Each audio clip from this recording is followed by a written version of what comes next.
We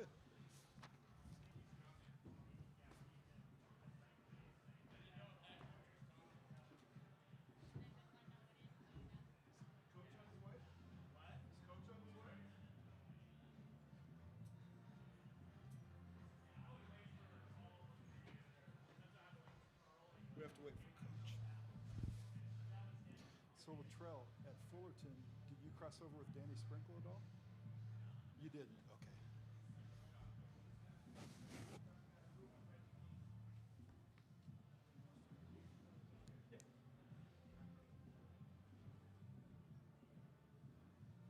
Congrats.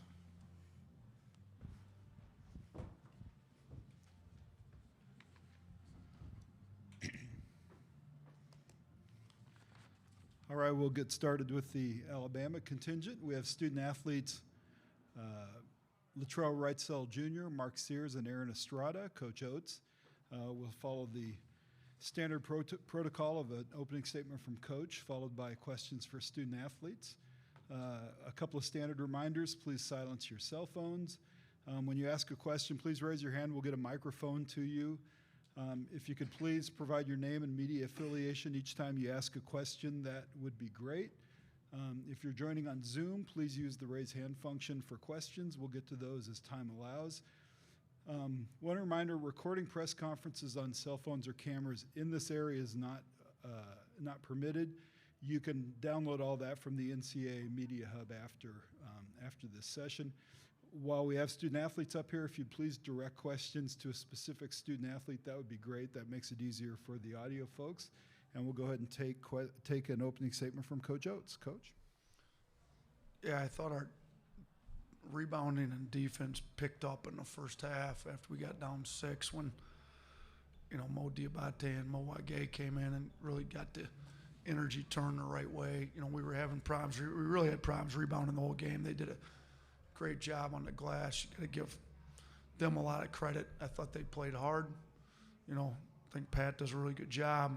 They got a good plan. I think our athleticism, some areas overwhelmed. They couldn't stay in front of us, on their defensive end. But they did a great job on the glass. I thought once we started to get some stops, some rebounds, we were able to open it up a little bit. I thought, Mo really helped us in that regard. They say you win games in March with guard play. I think that's true. These guys here, combined for 60 points. It's pretty good play out of your guards, Aaron and Mark had 13 assists to 2 turnovers, and then Trelly and Mark go combined 8 of 12 from 3, which is shooting it pretty well. So I thought our guards played well. I thought our bigs were pretty good at times too. I thought we did a good job rebounding it when we were able to open up a lead. And then, this is a team in Charleston that likes to play similar to us. So it's 2 teams that want to run. So it was a heavy possession game, and, that's kind of why you end up with the points you end up with. But our offense was pretty good. We had us at like a 1.33, which is pretty efficient. And I thought our guys did a pretty good job for large parts of the game. All right, let's take questions for Latrell Wrightsell Jr., Mark Sears, and Aaron Estrada.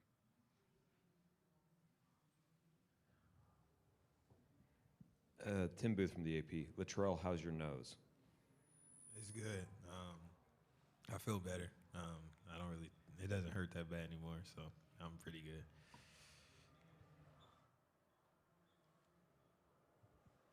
James Torman-Aldrich with the Argonaut. Mark, you were at the line a lot. You were knocking down shots. Just being able to get to the line and leading your team for the third most points you've had all season. Just kind of what you saw out there, how you were able to do that. I just wanted to be aggressive early, get by my guy and make something happen for others, or if nobody was in front of me, have a layup.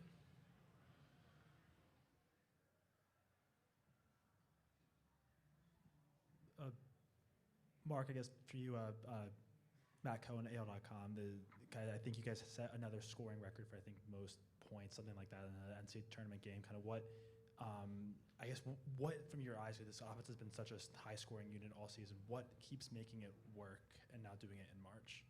I say with the guard play we have, all of us can handle, all of us can shoot, and just how fast we play, it makes the game very easy. And when we're just with all the space we have on the floor, it makes the game very easy.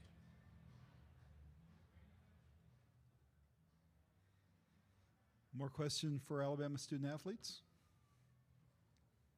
For Latrell, you were kind of talking out there, chirping with one of the fans from Charleston. It's kind of what he was saying to you and how you kept your focus on the game all game. That's what fans do. I'm not really too worried about it. I just looked at him and laughed. I didn't really say too much. He just said, "We're bad." I just laughed. Move on, next play. That's what fans do. So, that's just part of the game. More questions for these three? Okay, we'll dismiss these three and thank them for their time and come back with questions for Coach.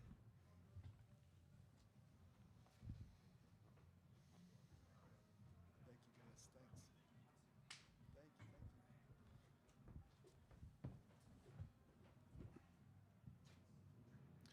you. All right, questions for Coach Oats.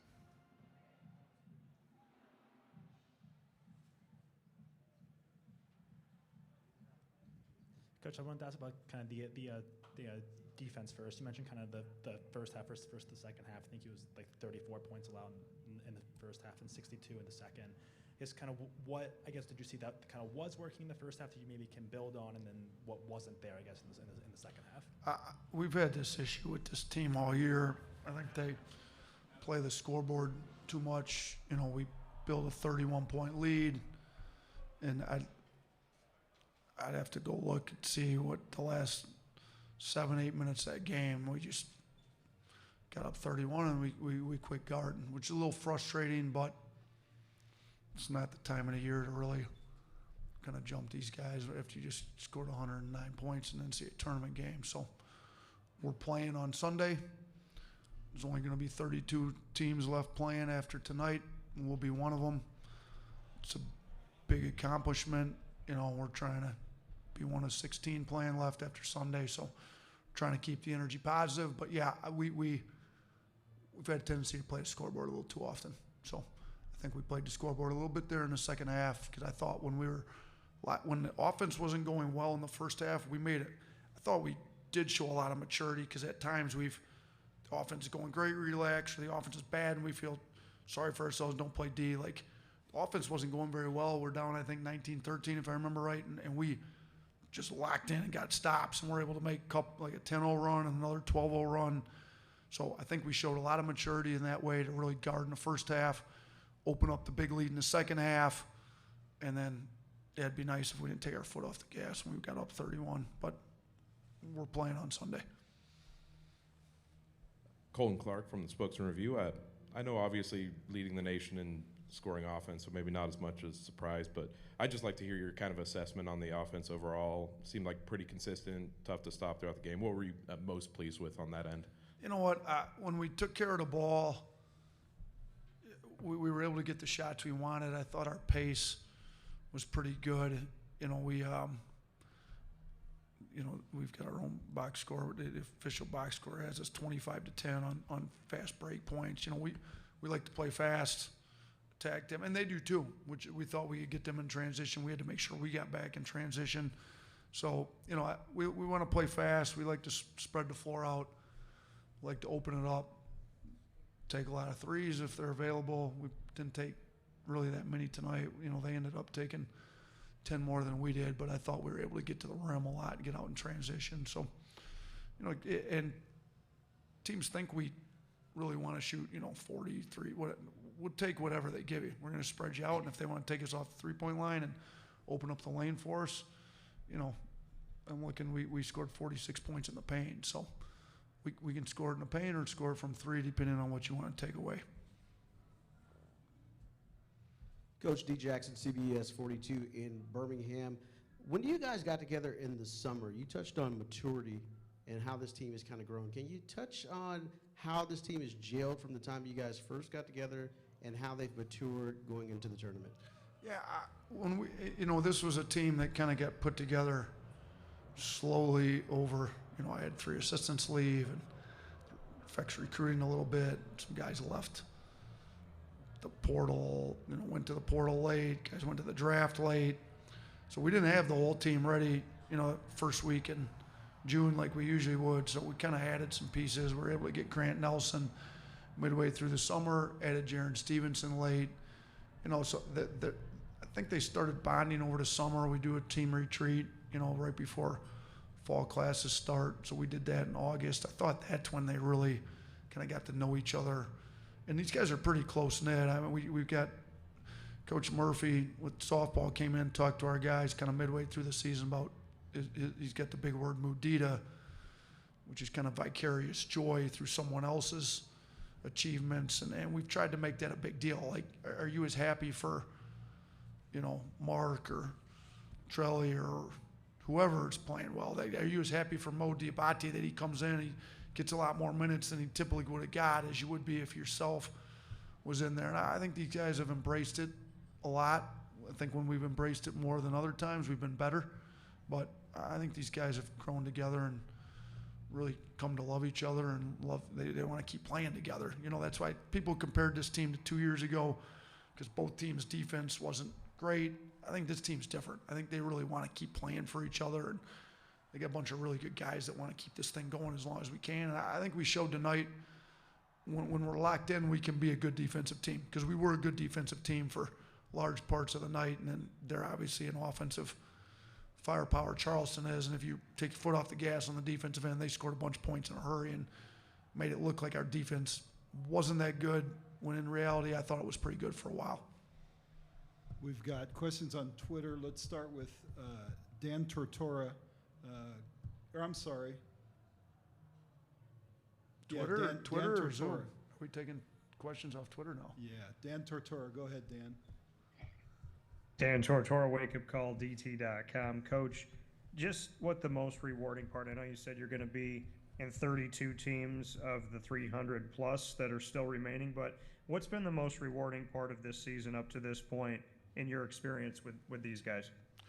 Yeah, I mean, I think that we're playing for each other, and as hard as we are right now after we've gone through a little adversity. I mean, we were number one in SEC all alone, I believe, after 13 games. I think we were 11-2, and we played really well against Texas A&M, and we beat them 100-75, and then we got some injuries, and then we dropped 4 of 6 and got beat in the first round of the SEC tournament. So to go through a little adversity and still have these guys come together and really play as hard as they did tonight, as hard as they played for each other, as good as they did on the defensive end when we've struggled to guard at times, I think that's the most fulfilling. Like, you want your team trying to peak late, and I don't want to blame it all on injuries. There's multiple issues, but this is the first time we've had our full team available for no minutes restriction since that Texas A&M game, which over a month ago. So I'm happy that they were able to fight through some adversity and still play as well as we did here in March when we're supposed to be peaking. Last question for Coach Oats right here. Nate, the part of the defense that you were pleased with tonight, how much of that is predicated by what Mark does at that end? And it seemed like he drew Smith most of the night, just trying to stay up on him and not give him anything clean outside the three-point line. It's a good question. It's a pretty keen observation. I think when Sears is locked into playing defense, we're pretty good on defense. And until I put him back in there, we don't really have a third point guard and trying to rest Trelli a little bit. So juggling between who's going to play Aaron or Mark there. When I up until I put him back in there, after he kind of sat, where I don't know, maybe he just checked out, thought he was done for the night. I thought he was great, like unbelievably good, like blowing pick and rolls up, handoffs into stuff. We chart these blue collar points that are kind of hustle points, and he won the hard hat tonight with the most blue collar points, and means he was getting deflections. He only had 1 steal, but I think he caused disruptions on the defensive end. So when our leaders playing as hard as he was for large parts of tonight, our defense is pretty good. We need him to be that way every game the rest of the year. All right. Thank you, Coach.